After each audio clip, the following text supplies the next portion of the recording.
बैठिए।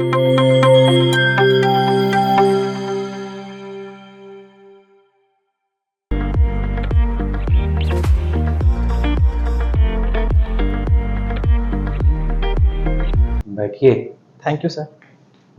Good to see you in second time. Thank you sir. Everything is fine. Okay sir, yes sir. Good कुएं में अभी बहुत बड़ी समस्या चल रही है, मैं पेपर में पढ़ा। जी सर। कौन सी समस्या आ गई है? घुटकू में सर मैं जहाँ तक जान पा रहा हूँ, एक पहला कोल डिपो वाली समस्या है और दूसरा जो अरपा नदी में अवैध खनन है उसकी समस्या है सर। जी। ये कोल डिपो जो है अभी किस एजेंसी या संस्थान का है जो वहाँ पर अभी लाया गया है? सर जो कोल डिपो है उसे झा इंडस्ट्री करके बोला जाता है, पूरा नाम याद नहीं कर पा रहा हूँ सर। ये प्राइवेट एंटिटी है। प्राइवेट? जी सर। अच्छा, बिलासपुर जिले की 5 समस्याएं बताइए। सर जो पहली समस्या है वह यातायात से संबंधित है, जहाँ पे जो हैवी ट्रैफिक है। और सर जो दूसरी समस्या है मैं ये याद कर पा रहा हूँ सर, जो ड्रेनेज सिस्टम है यहाँ का, तो बारिश के समय सड़क में जल भराव शहरी क्षेत्रों में ज़्यादा है। जी सर। और सर तीसरी बात करें तो यहाँ पे जो जनसंख्या घनत्व है उसके कारण जो पॉल्यूशन की समस्या वो भी है। और सर चौथी समस्या है यहाँ एक और है सर कि जैसे कि सॉरी सर अभी इतना ही याद कर पा। कितने विकास खंड है, कितने तहसील हैं? जी सर, बिलासपुर जिले में कुल 11 तहसील और 4 विकास खंड हैं। कौन कौन से विकास खंड हैं? विकास खंड में सर पहला है मस्तूरी, दूसरा तखतपुर, तीसरा बिल्हा और चौथा कोटा सर। कोटा? जी सर। इन चारों विकास खंड में ट्राइब्स की जनसंख्या सबसे ज़्यादा कहाँ है? सर इसके बारे में सर जानकारी नहीं है, सॉरी सर। अच्छा ठीक। गौरी शंकर? जी सर। है ना? इस नाम से छत्तीसगढ़ में कुछ खास है क्या?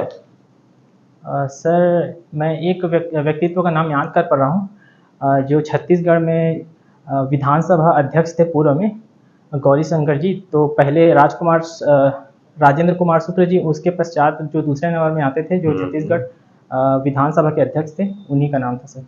अच्छा जी। ये कहाँ से चुनाव लड़ते थे पता है? सॉरी सर, इनके विधानसभा क्षेत्र के बारे में जानकारी नहीं है। बिलासपुर में कुछ है विधानसभा सीट? Yes sir. कितनी? सर बिलासपुर जिले में टोटल 6 विधानसभा सीटें हैं। कौन जीत रहा है इस बार? सर बिलासपुर से कि पूरे राज्य से सर? 6 विधानसभा सीटों में देखेंगे जी। अब हमारा सितंबर में चुनाव आ जाएगा। Yes sir. तो कौन सी पार्टी का लग रहा है हमें? सर जिस पार्टी के साथ जो जनता का जुड़ाव है या फिर जो जनमत है जिसके साथ जाएगा, जो अपने योजनाओं या फिर अपने प्रदर्शन से जनता के मन में एक अच्छा स्थान बना पाया है, वही पार्टी जीतेगी सर। छत्तीसगढ़ की वर्तमान जो पदस्थ जो दल है जी, उसके शासन की ऐसी 4 योजनाएं बताइए जिसके कारण वो जीत सकती है। जी सर। तो सर पहली योजना ग्रामीण जो अर्थव्यवस्था है उसके क्षेत्र में, जैसे कि सुराजी काम योजना के तहत नरवा गरवा घुरवा बाड़ी गोधन न्याय योजना है सर। और दूसरी है सर, इसने जो इस गवर्नमेंट ने ई प्रशासन के क्षेत्र में, जैसे कि प्रशासन तुहर द्वार मुख्यमंत्री मितान योजना है, तो जनता के साथ जुड़ाव प्रदर्शित किया है। तीसरी है सर के जो कल्चर के क्षेत्र में, तो कल्चर के क्षेत्र में जैसे मुख्यमंत्री परब सम्मान निधि और जो मुख्यमंत्री जो गुड़ी जो बस्तर या जनजाति क्षेत्र हैं उनके विकास के लिए, तो संस्कृति के लिए बहुत ही ज़्यादा डेडिकेटेड रही है। और अगर चौथे पक्ष की बात करें सर, तो युवाओं के लिए जैसे कि बेरोजगारी भत्ता हो या फिर कौशल प्रशिक्षण हो या फिर मितान योजना के तहत उनको रोजगार देने की बात हो, तो इस क्षेत्र में भी बहुत काम किए हैं सर। तो अभी तो युवा सबसे ज़्यादा आक्षेप सरकार में ही लगाते हैं कि रोजगार में विफल है सरकार। जी सर। बेरोजगारी के आंकड़े भी जो दिए जा रहे हैं वो उतने वैज्ञानिक तार्किक नहीं है। जी।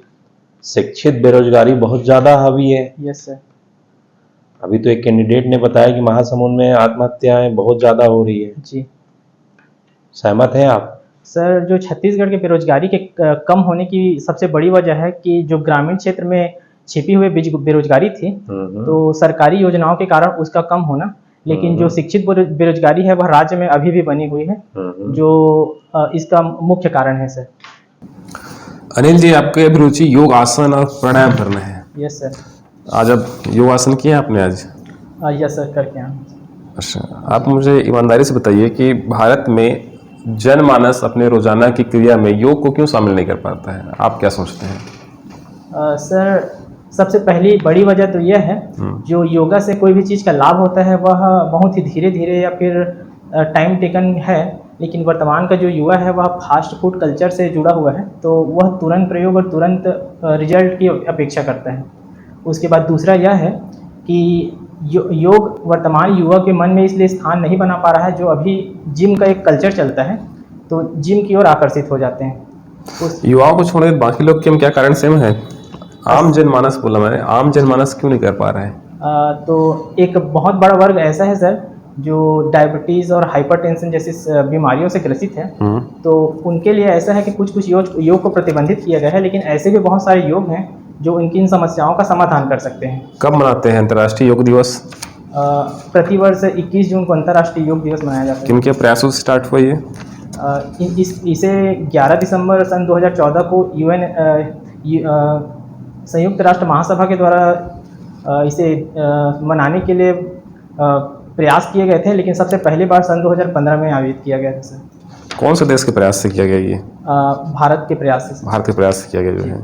अच्छा, भारत के बहुत ही प्रसिद्ध योग गुरुओं के बारे में बता पाएंगे? कोई 2-4 नाम बता पाएंगे? सर, सबसे पहले हैं बाबा रामदेव, और दूसरे स्थान पे एक जिनका मैं भी वीडियो देखता हूँ सर, वशिष्ठ योग आश्रम करके है, और तीसरे स्थान पे हैं और भारतीय इतिहास में? भारतीय इतिहास में महर्षि पतंजलि हैं, और एक भारतीय इतिहास के अंतर्गत ही एक श्री अरविंदो जी हैं, जिनका समग्र योग भी बहुत प्रचलित हुआ। अभी हाल ही में 22-21 में देखेंगे पद्म अवार्ड्स में किसी योगाचार्य को मिला है? सॉरी सर, इसके बारे में याद नहीं कर पा रहा हूँ। अभी एक आखिरी सवाल बताइए अनिल, जो है अभी लेटेस्ट भी राष्ट्रीय फिल्म पुरस्कार घोषित किया गया है। Yes sir. इसमें एक फिल्म है नंबी इफेक्ट जी, एक फिल्म का नाम है। Yes sir. कौन से क्षेत्र में इसको अवार्ड दिया गया है? सर, इसे बेस्ट फीचर फिल्म के तहत राष्ट्रीय फिल्म पुरस्कार से सम्मानित किया गया है। ठीक है अनिल जी। कौन थे पता है? सर, ये इसरो के साइंटिस्ट थे, जिनके द्वारा ना खोजा गया जो इंजन है वह चंद्रयान 3 में भी प्रयोग किया गया है, रॉकेट। कौन सा इंजन है? सॉरी, इंजन कौन सा है? किस मॉड्यूल मेथड पे काम करता है वो? सॉरी सर, इसके बारे में जानकारी नहीं थी। अच्छा, रॉकेट कौन सा है जो अभी चंद्रयान 3 में यूज किया गया? वो SLV Mk3 है सर। उसमें कौन सा इंजन लगा था? सॉरी सर, इसके बारे में जानकारी नहीं। अनिल जी, आप बीएड किए हैं 2022 में। यस। अभी वर्तमान में बीएड और डीएड को लेकर बहुत चर्चा चल रही है। Yes sir. क्या है दोनों में अंतर, क्या डिफरेंस है दोनों के कोर्सेस में? सुप्रीम कोर्ट में मामला भी गया। Yes sir. सर, जो डीएड कोर्स रहता है उसे बहुत सारे राज्यों में बीटीसी कोर्स भी कहा जाता है, तो वह पूर्णतः जो प्राथमिक शिक्षा है उस पर केंद्रित रहता है। उसमें प्राथमिक शिक्षा के लिए विशेष प्रावधान किए गए हैं, और जो बीएड कोर्स है वह माध्यमिक कक्षा के लिए डेडिकेटेड है, और उसे माध्यमिक कक्षाओं जैसे कि कक्षा 6वीं से लेकर कक्षा 12वीं तक के जो कोर्स हैं उसके लिए डिजाइन किया। आप सहमत हैं इस डिसीजन से सुप्रीम कोर्ट के? सर, मैं सुप्रीम कोर्ट के जो निर्णय आया है उसका सम्मान करता हूँ, और जो उनके द्वारा निर्णय दिया गया है वह एक उचित निर्णय है, लेकिन सर किसी भी भर्ती परीक्षा के रिजल्ट के चरण में उसे परिवर्तित करना थोड़ी स्टूडेंट के मन में निराशा अवश्य भरती है सर। अभी जो आंदोलन हो रहे हैं उसके पक्ष में आप मतलब बोल रहे हैं। ये आपके स्नातक के विषय में देखें तो कंप्यूटर साइंस भी सब्जेक्ट रहा है। Yes sir. ये आर्टिफिशियल इंटेलिजेंस क्या होता है? सर, आर्टिफिशियल इंटेलिजेंस को सबसे पहले 1955 में जॉन मैकार्थी द्वारा दिया गया था। आर्टिफिशियल इंटेलिजेंस का अर्थ होता है कि एक ऐसा सॉफ्टवेयर या फिर इंटेलिजेंट सॉफ्टवेयर तैयार करना जो मानव के समान तर्क बुद्धि या फिर मानव के समान तर्क कर सके। तो इसके क्या उपयोग हैं? हमारे जीवन में कुछ उपयोग है इसका? Yes sir. क्या उपयोग है? सर, हमारे जीवन में जैसे कि अभी वर्तमान में प्लानिंग और किसी भी चीज़ का मैनेजमेंट बहुत ज़्यादा आवश्यक है, तो प्लानिंग और मैनेजमेंट के लिए किया जा सकता है। और हाल ही में सर एक चैट जीपीटी करके आर्टिफिशियल चैट बॉट भी बहुत चर्चा में है, तो इसके द्वारा हमारे मन में जो भी क्वेश्चन है या फिर हमारे मन के जो भी प्रश्न है उसको हम पूछ सकते हैं सर। आर्टिफिशियल इंटेलिजेंस के आने से बेरोज़गारी बढ़ेगी कि नहीं बढ़ेगी, आप मुझे बताइए।